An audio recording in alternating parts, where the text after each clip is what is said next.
You got a year off. You know how to feel to get back in the ring. Feels great. Feels great to be fighting in the States again. 30-0. What can I say? How would you grade your performance tonight? I mean, I thought I looked sharp. I looked good. I didn't get hit. We worked the body. That was one thing that transitioned over to ROC. I want to work the body more. I think the next thing is cutting off the ring and work more with the body. We were just talking. It hasn't been that long since a couple of years ago. You were considered one of the best prospects in all of boxing, and definitely the best prospect at 140.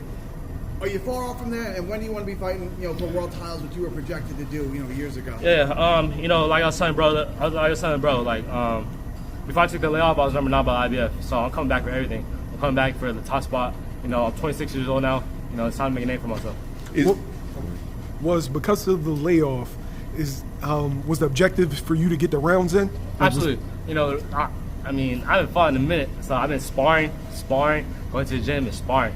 So I think it's good to be, fighting in front of a crowd and fighting in front of you guys. It motivates me to be hungry again, and more importantly, 30-0. What was the reason for the time off, Brandon? So I took time off to finish school.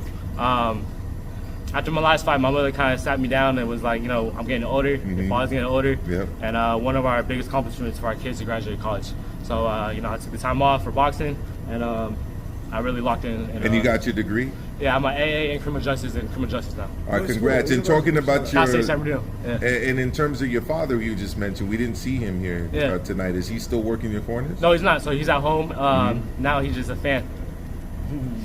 In terms of your decision to sign with Queensberry, UK promoter, you mentioned earlier it's nice to be back in the States. Are you planning to return to fighting in the UK and doing fights there and fights back out here? If Frank Warren wants me back there, absolutely.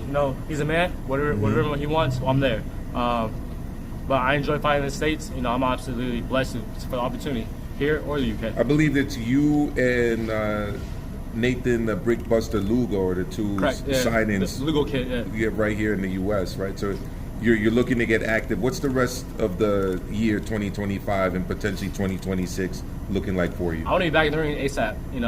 October, November, let's run it. What's it like fighting in the UK compared to the U.S.? I know you fought there once, right? It's a big change. My whole life I fought in the States, amateurs and professionals. Something I'm not used to. Something I'm gonna have to get used to. And if I had to choose, obviously the States. Now, you got 30 fights. Are you looking for your next one to get the rust off, or are you looking possibly to take another step up? Step up, absolutely.